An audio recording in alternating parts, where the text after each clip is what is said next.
Live from Waterford and Dungarvan, this is Waterford at 1 News.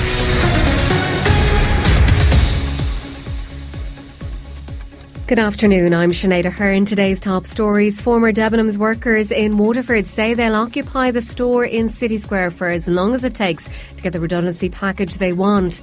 An outsourcing company is expanding into County Waterford with the creation of 30 new jobs. While in sport, the rescheduled Waterford Senior Football semi-final will go ahead on Saturday. Debenhams workers in Waterford stepped up their efforts to get what they say is a fair redundancy package this morning. 4 ex-members have occupied the store while a protest continues on the street outside. They say they'll stay there for as long as it takes. WLR's Julie Smith reports. Workers' rights are under attack. As 4 ex-staff members and a member of Uplift occupied the canteen area of the store, former colleagues on the streets outside marched into the City Square shopping centre calling for fair treatment. Joan Quinn has worked for Debenhams and before them Roach's stores for 27 years. She explained why they have escalated their protest today. Basically, KPMG have stepped things up a bit and they tried to remove the stock from the stores during the night in, I think it was Limerick, Blanchardstown, Blackrock. So we're here protecting our stock, basically. The reason they're doing the lock-in is because they want KPMG and Mandate and all the senior shop stewards to get together and find a resolution. The government has basically said that they can't step in, so that Micheál Martin has recommended that KP and Mandate sit together and find a solution for us. Shop steward Michelle Gavin is inside the Debenhams store. The guards spoke to them this morning, but so far they remain in situ and say they will stay there as long as it takes.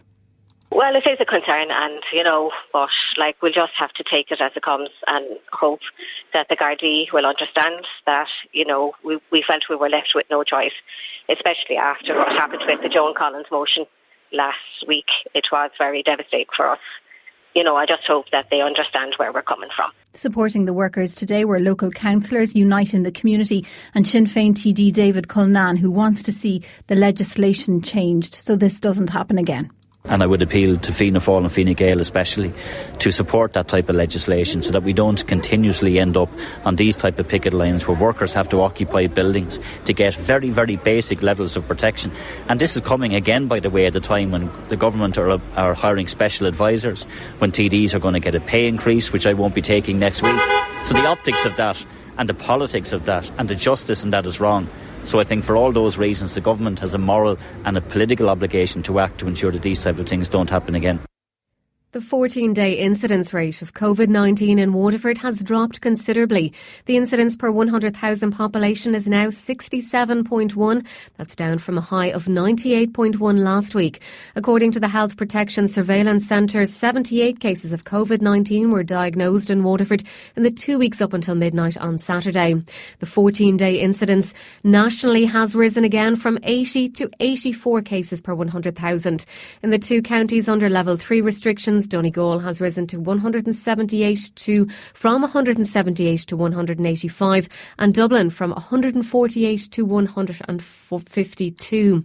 Health officials will discuss enhanced contact tracing this week to try and work out where people picked up COVID-19. The current system means if someone tests positive for COVID, they'll be asked where they've been in the 2 days before developing symptoms.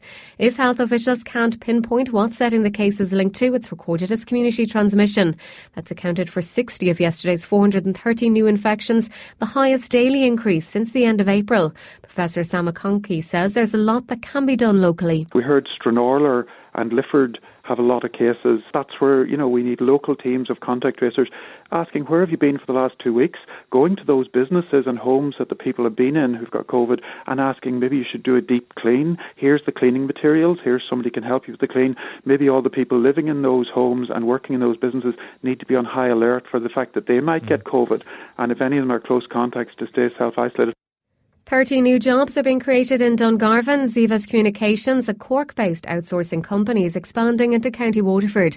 Paula Carmody is Director of Operations with the company. Very exciting, looking forward to this opportunity and for meeting local people in Dungarvan and giving them opportunities as well. We'll be looking for a lot of different types of roles that we have. We've got sales, customer service, tech support roles, admin, business development. So we cover a wide range of different types of campaigns. So, there's lots of skill sets for lots of different people. John O'Sullivan is the Chief Operating Officer. He explains why Dungarvan was chosen as their first regional hub. We've looked at quite a number of towns. Dungarvan has a larger population than most. It has a really good hinterland. It has somewhere where people can have a good work-life balance, where they can find accommodation that, not too expensive anyway. A good place maybe for them to live. But we will be recruiting local people where possible, so that then they get the benefit of being in their homeland, being in their hometown, being with their friends. We would hope to keep those people for far longer than in the city environment. Almost €320,000 for water services in 2 County Waterford towns will allow new housing developments to proceed. $168,000 is being allocated for the Cloisters in Ardmore and $150,000 for Newtown Park in Tramore, where the onus is on the developer to provide water infrastructure. Both areas are hugely desirable places to live, but the cost of upgrading the water network in each area, if passed on to buyers, would be prohibitive.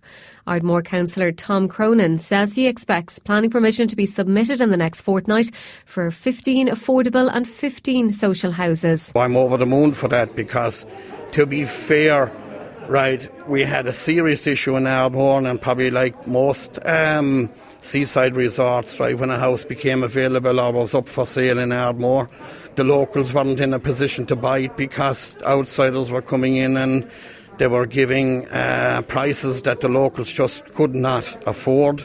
So now this will solve that problem.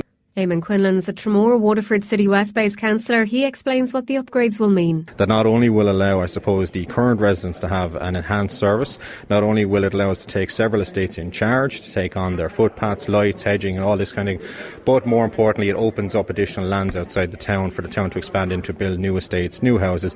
It's a great day, and it's this kind of unseen money that doesn't get much coverage in the press nationally, but is very much a necessary component of solving our housing crisis.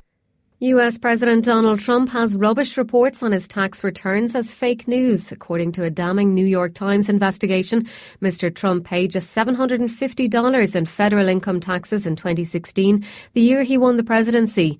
It also claims that in his first year in the White House, he paid another $750 and no federal income tax in 10 of the 15 years prior to the 2016 election due to reported losses in his business. But the president says the stories are fake. But they're under audit.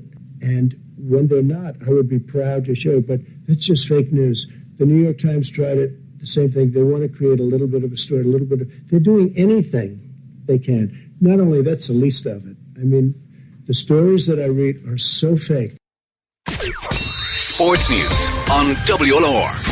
With Virgin Media Waterford. Want super fast broadband today? Drop into Virgin Media George's Street and take it home with you. Easy as that. A very good afternoon from the sports desk. I'm Nigel Kelly. We'll start with Gaelic games, and the second senior football semi-final has been rescheduled for this weekend, where Ballinacurty and the Nara will face off to decide who takes on Rathcormac in the county final.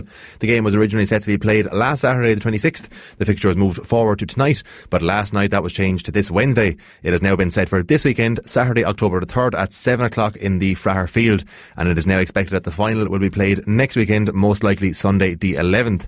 On to the Premier League, where Fulham host Aston Villa tonight as they continue to search for their first Premier League point since returning to the top flight. An opening day defeat against Arsenal was followed up by a 4-3 loss against Leeds last weekend. Manager Scott Parker says his players need the right mindset to succeed. We're going to lose football matches this year, and what we can't afford to do is we can't afford them to really cripple us, and we can't take that into a real negative spiral. We need to understand where we are as a football club, certainly in this division, and what we're going to face. Kick-off in Craven Cottage is at 5:45, but Liverpool boss Jurgen Klopp says his team's Premier League title defence will be built from the back. The current champions welcome Arsenal to Anfield tonight in their third fixture of the season. Klopp knows it's too early to predict how the season will pan out. I don't know if we can be better than last year. I don't know if we were last year better than the year before, just because we had 2 points more or became champion. We are an offensive-orientated team, but without a very good defensive structure, you have absolutely no chance. Kick-off in Anfield is at 8 o'clock, while elsewhere Man City have reached an agreement with Benfica for defender Ruben Diaz for €68 million. The Portuguese club also confirmed that Nicolas Otamendi is moving in the opposite direction for a separate fee of €15 million. While there is a 7-race card at Roscommon in racing today, getting underway at 1:15, and in tennis, day 2 of the French Open is underway at Roland Garros.